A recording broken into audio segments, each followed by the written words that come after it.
ಹನಿಮೂನ್ಗಾಗಿ ಹೋದವರಿಗೆ ಎದುರಾಯಿತು ದುರಂತ. ಭಯೋತ್ಪಾದನೆಯ ಅಂತ್ಯದ ಆರಂಭ.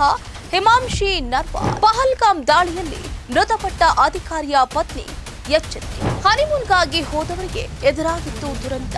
ಈ ವೇಳೆ ಹಿಮಾಂಶಿ ಮದುವೆಯ ಮದರಂಗಿ ಬಳೆ ಧರಿಸಿದ ಕೈ ಜೊತೆ ತನ್ನ ಗಂಡನ ಶವದ ಬಳಿ ಕುಳಿತಿರುವ ದೃಶ್ಯ ಇಡೀ ದೇಶವನ್ನ ಕಣ್ಣೀರಿನಲ್ಲಿ ಮುಳುಗಿಸಿತ್ತು. ನವವಧುವಿನ ಕುಂಕುಮ ಅಳಿಸಿದ್ದ ಉಗ್ರರಿಗೆ ಸಿಂಧೂರದ ಬೆಲೆ. ನಮಸ್ಕಾರ, ಸ್ಪೇನ್ ನ್ಯೂಸ್ಗೆ ಸ್ವಾಗತ. ನಾನು ಚಂದ್ರಕಲಾ ಗೋವಿಂದಪ್ಪ. ಹನಿಮೂನ್ಗಾಗಿ ಹೋದವರಿಗೆ ಎದುರಾಯಿತು ದುರಂತ. ಭಯೋತ್ಪಾದನೆಯ ಅಂತ್ಯದ ಆರಂಭ. ಹಿಮಾಂಶಿ ನರ್ವಾಲ್ ಪಹಲ್ಗಾಮ್ ದಾಳಿಯಲ್ಲಿ ಮೃತಪಟ್ಟ ಅಧಿಕಾರಿಯ ಪತ್ನಿ ಎಚ್ಚರಿಕೆ. ಏಪ್ರಿಲ್ 22ರಂದು ಪಹಲ್ಗಾಮ್ನಲ್ಲಿ ಗುಂಡಿನ ಸದ್ದು ಕೇಳಿ ಬರ್ತಾ ಇದ್ದಂತೆ ಪ್ರವಾಸಿಗರೊಂದಿಗೆ ಬೆರೆತ ಇಬ್ಬರು ಭಯೋತ್ಪಾದಕರು ಜನ ಸಮೂಹ ಚದರಿ ಹೋಗದಂತೆ ತಡೆಯುವುದಕ್ಕೆ ಉದ್ದೇಶಪೂರ್ವಕವಾಗಿ ಜನರನ್ನ ಇತರ ಇಬ್ಬರು ಸಶಸ್ತ್ರ ದಾಳಿಕೋರರ ಕಡೆಗೆ ಮಾರ್ಗದರ್ಶನವನ್ನ ಮಾಡಿದ್ರು ಅಂತ ಈ ಹಿಂದೆ ಅಧಿಕಾರಿಗಳು ತಿಳಿಸಿದ್ರು. ಬಲವರ್ಧನೆಗಳು ಬರುವ ಮೊದಲೇ ಭಯೋತ್ಪಾದಕರು ಕಾಡಿಗೆ ಓಡಿ ಹೋಗಿದ್ರು. ಏಪ್ರಿಲ್ 22ರಂದು ದಕ್ಷಿಣ ಕಾಶ್ಮೀರದ ಪಹಲ್ಗಾಮ್ನಲ್ಲಿರುವ ಬೈಜರನ್ನ ಹುಲ್ಲುಗಾವಲಿನಲ್ಲಿ ಮೊದಲ ಗುಂಡು ಹಾರಿಸಿದ ನಂತರ ಪ್ರವಾಸಿಗರೊಂದಿಗೆ ಬೆರೆತ ಇಬ್ಬರು ಭಯೋತ್ಪಾದಕರು ದಿಗ್ಭ್ರಮೆಗೊಂಡ ಗುಂಪನ್ನ ಇತರ ಇಬ್ಬರು ಸಶಸ್ತ್ರ ಭಯೋತ್ಪಾದಕರ ಕಡೆಗೆ ಸೆಳೆದ್ರು. ನಂತರ ಅವರು ಧರ್ಮದ ಆಧಾರದ ಮೇಲೆ ಜನರನ್ನ ಪ್ರತ್ಯೇಕಿಸಿ ಕೊಂದ್ರು. ಇನ್ನು ಈ ದಾಳಿಯಲ್ಲಿ ಮಡಿದವರಲ್ಲಿ ಭಾರತೀಯ ನೌಕಾಪಡೆಯ ಲೆಫ್ಟಿನೆಂಟ್ ವಿನಯ್ ನರ್ವಾಲ್ ಕೂಡ ಒಬ್ಬರು. ಪಹಲ್ಗಾಮ್ ದಾಳಿಯ ನಂತರ ಭಾರತ ಹೇಗೆ ಪ್ರತಿಕಾರ ತೀರಿಸಿಕೊಳ್ಳುತ್ತೆ ಅನ್ನೋ ಪ್ರಶ್ನೆ ಎಲ್ಲರಲ್ಲೂ ಕೂಡ ಇತ್ತು. ಕೊನೆಗೂ ಭಾರತೀಯ ಸೈನ್ಯ ಪಾಕ್ ಉಗ್ರರನ್ನ ಹೆಡೆಮುರಿ ಕಟ್ಟಿದೆ. ಇದೀಗ ಆಪರೇಷನ್ ಸಿಂಧೂರ್ ಕಾರ್ಯಾಚರಣೆ ಬಗ್ಗೆ ವಿನಯ್ ನರ್ವಾಲ್ ಅವರ ಪತ್ನಿ ಹಿಮಾಂಶಿ ನರ್ವಾಲ್ ಮಾತಾಡಿದ್ದಾರೆ. मैं यही कहना चाहूँगी कि मेरे हस्बैंड ने he was in the defence forces and you know when he had joined the defence forces वो यही चाहता था that he wanted to protect the peace in this country. He wanted to make sure that innocent lives are not gone in this country. He wanted to make sure that there is no hatred and terror in this country, and this operation signifies his spirit that there will terrorism, hatred will not be tolerated by the Indian government.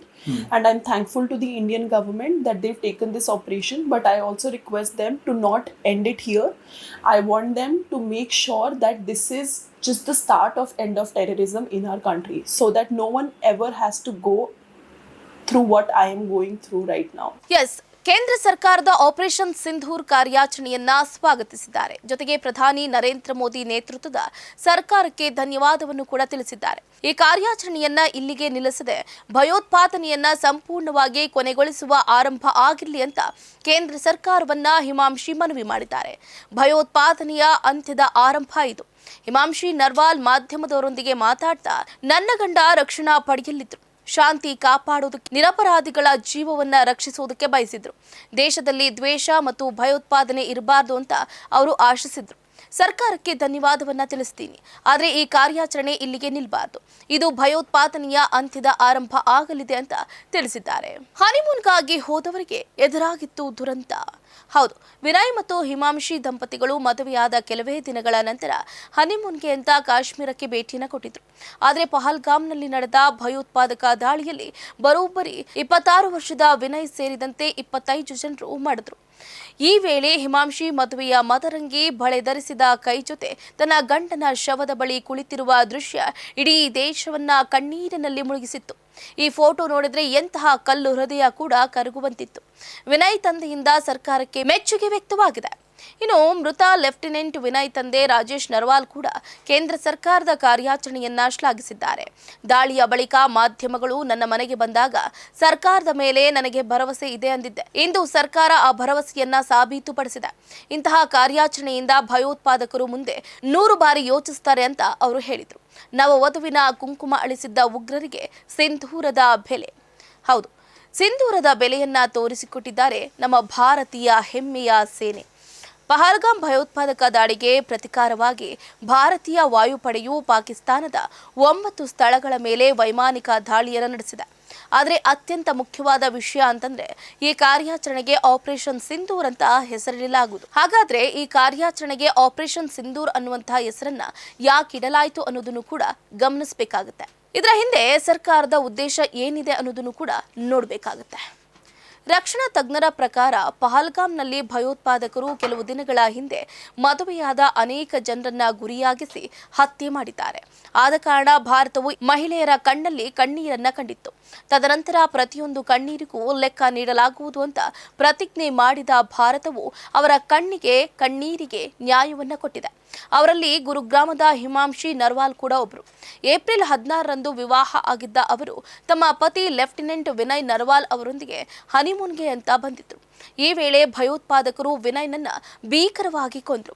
ಅದೇ ರೀತಿ ಜೈಪುರದ ಪ್ರಿಯಾಂಕಾ ಶರ್ಮಾ ಅವರು ತಮ್ಮ ಪತಿ ರೋಹಿತ್ ಜೊತೆ honeymoon ಆಚರಿಸುವುದಕ್ಕೆ ಪಹಲ್ಗಾಮ್ಗೆ ಹೋಗಿದ್ರು.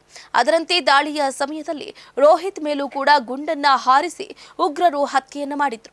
ಜೊತೆಗೆ ಪ್ರಿಯಾಂಕಾ ಅವರು ಕೂಡ ಗಾಯಗೊಂಡಿದ್ದು ಅವರನ್ನ ಶ್ರೀನಗರದ ಆಸ್ಪತ್ರೆಗೆ ದಾಖಲು ಮಾಡಲಾಗಿತ್ತು. ಇನ್ನೊಂದು ಕಡೆ ಶಿಮ್ಲಾ ನಿವಾಸಿ ಅಂಜಲಿ ಠಾಕೂರ್ ಅವರು ತಮ್ಮ ಪತಿ ವಿವೇಕ್ ಠಾಕೂರ್ ಜೊತೆ ಪ್ರವಾಸಕ್ಕೆ ಅಂತ ತೆರಳಿದ್ರು. ಅವರು ಕೂಡ ಇದೇ ವರ್ಷದ ಏಪ್ರಿಲ್ 12ರಂದು ವಿವಾಹ ಆಗಿದ್ರು. ಆ ಕಾರಣದಿಂದ ವಿವೇಕ್ ಮತ್ತು ಅಂಜಲಿ ಅವರು ಪಹಲ್ಗಾಮ್ನಲ್ಲಿ ಹನಿಮೂನ್ಗೆ ಅಂತ ತೆರಳಿದ್ರು. ಆದರೆ ಭಯೋತ್ಪಾದಕರು ಅವರನ್ನು ಕೂಡ ಬಿಡಲಿಲ್ಲ. ಅದೃಷ್ಟವಶಾತ್ ಅಂಜಲಿ ಅವರು ಹೇಗೋ ಬದುಕುಳಿದು ನಮ್ಮ ಜೀವನದ ಆರಂಭ ಆಗುವ ಮೊದಲೇ ಕೊನೆಗೊಂಡಿದೆ. ಅವರ ಮಾತುಗಳು ಎಲ್ಲರನ್ನೂ ಕೂಡ ಬೆಚ್ಚಿ ಬೀಳಿಸುವಂತೆ ಮಾಡಿದೆ.